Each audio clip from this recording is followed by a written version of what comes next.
4 વાગ્યા સુધી 13 જિલ્લામાં રેડ એલર્ટ જારી કરવામાં આવ્યું છે। સાબરકાંઠા અરવલ્લીમાં રેડ એલર્ટ આપવામાં આવ્યું છે। આણંદ ખેડા ભરૂચમાં રેડ એલર્ટ આપવામાં આવ્યું છે। નર્મદા સુરત તાપીમાં પણ રેડ એલર્ટ આપવામાં આવ્યું છે। ડાંગ નવસારી વલસાડમાં રેડ એલર્ટ આપવામાં આવ્યું। ભાવનગરમાં પણ રેડ એલર્ટ આપવામાં આવ્યું છે। 14 જિલ્લામાં ઓરેન્જ એલર્ટ આપવામાં આવ્યું। અમદાવાદમાં 4 વાગ્યા સુધી ઓરેન્જ એલર્ટ આપવામાં આવ્યું છે। મહેસાણા ગાંધીનગર વડોદરામાં ઓરેન્જ એલર્ટ, પંચમહાલ દાહોદ અને છોટાઉદેપુરમાં પણ ઓરેન્જ એલર્ટ આપવામાં આવ્યું છે। દક્ષિણ ગુજરાત સહિત નવસારીમાં ભારે વરસાદ વરસી રહ્યો છે। ગણદેવી તાલુકામાં ધોધમાર વરસાદને પગલે રસ્તાઓ જળમગ્ન થયા છે। નવસારી ગણદેવી સ્ટેટ હાઈવે પર ગણદેવી પાસે રસ્તા પર વરસાદી પાણી ફરી વળ્યા છે। તો હજુ પણ નવસારી સહિત દક્ષિણ ગુજરાતમાં વરસાદને લઈને રેડ એલર્ટ આપવામાં આવ્યું છે। ભારે વરસાદને કારણે કાવેરી અને ખરેરા નદીઓની જળ સપાટી વધવાની પૂરેપૂરી શક્યતા જોવા મળી રહી છે। દક્ષિણ ગુજરાત સહિત નવસારી જિલ્લામાં આગામી 48 કલાક સુધી ભારે પવન સાથે અતિ ભારે વરસાદની આગાહી આપવામાં આવી છે। અને આગાહીની વચ્ચે નવસારી અને દક્ષિણ ગુજરાતમાં ધોધમાર વરસાદની શરૂઆત થઈ ચૂકી છે। આ જે દ્રશ્ય છે એ ગણદેવી તાલુકાના છે અને ગણદેવી શહેર જે વિસ્તાર છે ત્યાં ધોધમાર વરસાદ વરસવાનું શરૂ થઈ ચૂક્યું છે, એટલે લોકોની ચિંતામાં પણ હાલ વધારો થઈ રહ્યો છે। અને જે નીચાણવાળા વિસ્તારો છે ત્યાં પણ પાણી ભરાવાની શરૂઆત થઈ ચૂકી છે। આજે નવસારી અને ગણદેવી સહિતને જોડતો જે સ્ટેટ હાઈવે છે, સ્ટેટ હાઈવે પર ગણદેવી મામલતદાર કચેરી નજીક જે વિસ્તાર છે ત્યાં હાલ માર્ગો પર પાણી ભરાવાની શરૂઆત થઈ ચૂકી છે। એટલે અંદાજો લગાવી શકાય કે જે રીતના ભારે વરસાદ વરસી રહ્યો છે એના કારણે જે તમામ નીચાણવાળા વિસ્તારો છે, જે માર્ગો છે એ માર્ગો પણ હાલ જળમગ્ન થવા માંડ્યા છે। અને બીજી બાજુ વહીવટી તંત્ર સમગ્ર સ્થિતિ પર પોતાની નજર લગાવીને બેઠું છે।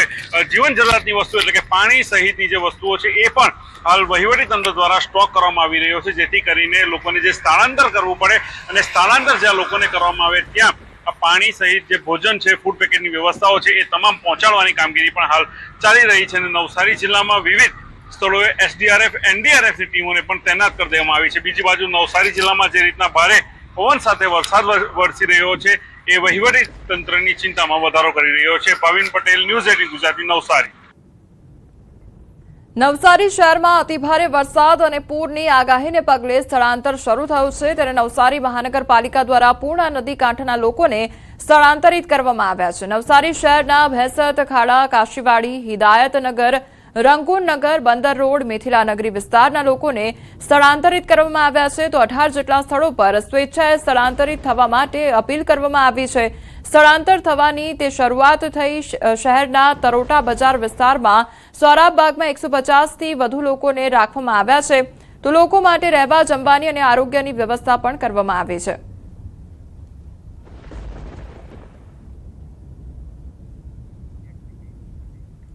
નર્મદાના સેલંબા નજીક ગોટાપાડા પાસે નાળામાં ઘોડાપૂર આવ્યું છે। પાણીના જોરદાર પ્રવાહમાં લારી ગલ્લા તણાવા લાગ્યા છે। ભારે વરસાદથી નાળાઓ તોફાની બન્યા છે, ત્યારે સ્થાનિકોમાં ચિંતાનો માહોલ જોવા મળી રહ્યો છે। તો જોખમી વિસ્તારોમાં ન જવા માટે તંત્ર તરફથી સતત અપીલ કરવામાં આવી રહી છે। તો સેલંબા નજીક ગોટાપાડા પાસે નાળામાં ઘોડાપૂર આવ્યું છે। સતત જે પાણીનું સ્તર છે તેમાં વધારો થઈ ગયો છે, ત્યારે બીજી તરફ જે લોકોના લારી ગલ્લા છે તે પણ પાણીમાં તણાયા હોય તે પ્રકારની ઘટના બની છે। સંવાદદાતા દીપક અમારી સાથે જોડાઈ ગયા છે। દીપક, નાળામાં ઘોડાપૂર આવ્યું હોય તે પ્રકારની સ્થિતિ, હાલ શું ઘટના જોવા મળી રહી છે, કેવા પ્રકારનું વાતાવરણ? બિલકુલ, ખાસ વાત કરીએ કે નર્મદા જિલ્લાના દેડિયાપાડા અને સાગબારામાં મુસળધાર વરસાદને થઈ અનેક નદી નાળાઓ છલકાઈ ઉઠ્યા છે, જેના ભારે ધસમસતા પ્રવાહના કારણે નાના મોટા જે લારી ગલ્લાઓ છે એ આજે સેલંબા ખાતે જોવા મળ્યા હતા તરતા। ખાસ વાત કરીએ તો ગોટાપાડા ગામે નાળા પરથી વહી રહેલા જે પ્રવાહને કારણે ગરીબ લોકોને જે રેકડીઓ એટલે કે જે લારીઓ હોય છે એ લારીઓ તણાતાના દ્રશ્યો સામે આવ્યા છે, એના વિડીયો સામે આવ્યા છે। એટલે જે નર્મદા જિલ્લાના સાગબારામાં જે 5 ઇંચ જેટલો વરસાદ ખાબક્યો છે, આ 5 ઇંચ વરસાદને કારણે એક મોટો વિનાશ ભય લાઈને આવ્યો હોય વરસાદ તેમ લાગી રહ્યું છે, કારણ કે દરેક જગ્યાએ તમે જુઓ ત્યાં પાણી દેખાઈ રહ્યું છે।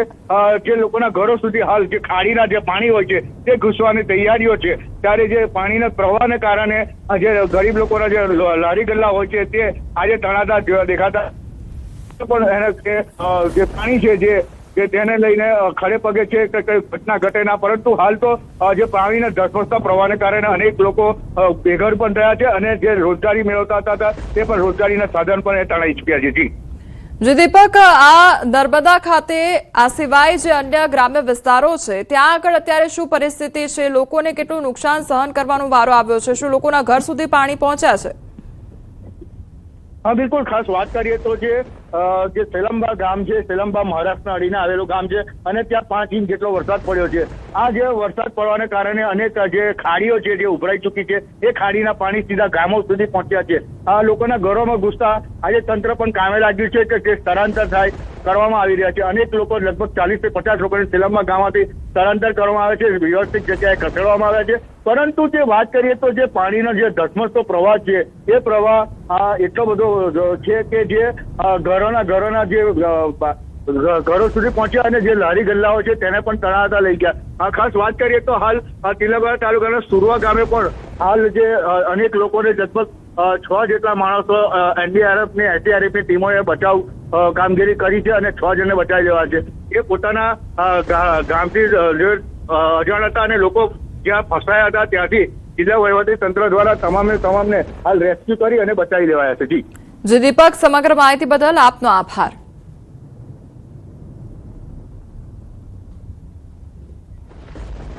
આ તરફ ડાંગ જિલ્લામાં મેઘરાજાનું ધમાકેદાર રૌદ્ર સ્વરૂપ જોવા મળ્યું છે. હવામાન વિભાગની આગાહી વચ્ચે જિલ્લામાં સાર્વત્રિક ભારે વરસાદથી જનજીવન પ્રભાવિત થયું છે. આહવા, વઘઈ અને સુબીર તાલુકાના અનેક માર્ગો પાણી ફરી વળવાથી બંધ થયા છે. આહવા તાલુકાની કોટમદાર ખાડીમાં પૂર આવતા બ્રિજ પર પાણી ફરી વળ્યા, જેથી કોટમદારથી જાખના માર્ગ સંપૂર્ણ બંધ કરવામાં આવ્યો છે. ખાપરી નદીમાં પૂરની સ્થિતિ સર્જાતા આહવા તાલુકાનો ધૂળચોંડ લો લેવલ બ્રિજ પાણીમાં ગરકાવ થયો છે. વહીવટીતંત્રની સ્પષ્ટ અપીલ છતાં લોકો જીવના જોખમે લો લેવલ બ્રિજ પરથી પસાર થઈ રહ્યા હોવાના ચિંતાજનક દ્રશ્યો સામે આવ્યા છે. ભારે વરસાદને પગલે આહવા સાપુતારા માર્ગ પર આવેલો શંકર ધોધ અત્યંત રૌદ્ર અને સુંદર સ્વરૂપ ધારણ કર્યું છે.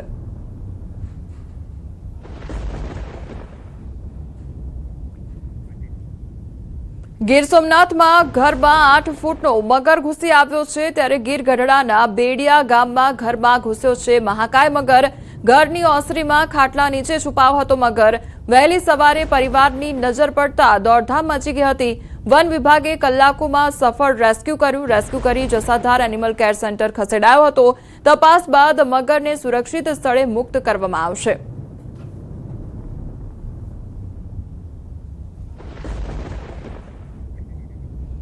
સુરતમાં ભારે વરસાદને લઈ બેદ્વાર ખાડી ઓવરફ્લો થઈ છે. શહેરના પ્રેમનગરમાં પાણી ભરાવાની શરૂઆત થઈ ગઈ છે. પાંડેસરા વિસ્તારમાં પણ ધીમે ધીમે પાણી ઘૂસવા લાગ્યા છે. લોકોને અગાઉથી જ સુરક્ષિત સ્થળે ખસેડવામાં આવ્યા છે. ત્રીજી વખત પાણી ભરાતા સ્થાનિકોની મુશ્કેલીમાં વધારો થયો છે. તંત્ર દ્વારા પરિસ્થિતિ પર સતત નજર રાખવામાં આવી રહી છે. તો સુરતની હવામાન વિભાગની આગાહી વચ્ચે શરૂ થયેલો વરસાદ હવે ધીરે ધીરે સુરતના લોકોની સમસ્યાઓ વધારી રહ્યો છે. ત્યારે સુરત ગ્રામ્યમાં પડેલા વરસાદને લઈ સુરતના મધ્યમાંથી પસાર થતી ખાડીઓ ઓવરફ્લો થવાની શરૂઆત થઈ છે. ત્યારે સૌથી પહેલી બેદવાર ખાડી ઓવરફ્લો થઈ છે. ત્યારે પાંડેસરા વિસ્તારમાં આવેલું પ્રેમનગર વિસ્તાર છે કે જે વિસ્તારમાં ધીરે ધીરે પાણી હવે વસાહતોમાં ભરાવાની શરૂઆત થઈ ચૂકી છે. જો કે તંત્ર દ્વારા અહીંયા મોટાભાગના લોકોને અહીંથી સ્થળાંતર કરી નાખવામાં આવ્યા છે. ત્યારે દ્રશ્ય જોઈ શકાય છે કે પ્રેમનગર આ વિસ્તાર છે પાંડેસરાનો કે જે વસાહતમાં ધીરે ધીરે પાણી વધી રહ્યા છે અને પાણી વધવાની સાથે જ અહીંના લોકોની સમસ્યા વધી રહી છે. સ્થાનિક લોકો અહીંયા આવ્યા છે, એમની સાથે આપણે વાત કરવાનો પ્રયાસ કરીશું. ક્યાં નામ है आपका? जी मेरा नाम सागर भी सालम। सागर भाई, एक ही महीने में तीसरी बार पानी आ रहा है.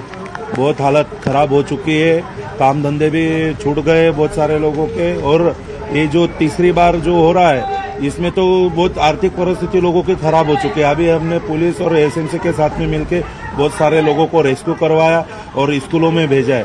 तो भी बहुत सारे ऐसे बच्चे जो निकल नहीं पाए, और यही अगर परिस्थिति होती रहेगी तो गरीबों का क्या होगा, किस परिस्थिति में जिएगी. हमारे बच्चों की स्कूलें डूब रही, उनकी नोटबुक जो थी इतना महंगा, जो उनका शिक्षा का जो सामान आता है वो सब खराब हो चुका है. हमारे बच्चों का भविष्य का क्या होगा, ये बहुत चिंता लगी हुई है. બિલકુલ આ વિસ્તારમાં બનતા બાળકોના ઘરમાં પાણી આવતા તેમના અભ્યાસના પુસ્તકો હોય, સ્ટેશનરી હોય, તમામ વસ્તુ ડૂબી ગઈ હતી અને જોઈ શકાય છે કે આ વિસ્તારમાં આવેલી જે તમામ સ્કૂલો છે એ સ્કૂલો પાણીમાં ગરકાવ છે. મોટાભાગના લોકોને અહીંયાથી રેસ્ક્યુ કરી લેવામાં આવ્યા છે, સલામત સ્થળે ખસેડવામાં આવ્યા છે. પણ કહી શકાય કે બાજુમાં જ આવેલી ભેદવાડ ખારી ઓવરફ્લો થતાની સાથે જ હવે ધીરે ધીરે પાણીનું લેવલ આ પ્રેમનગરમાં વધી રહ્યું છે.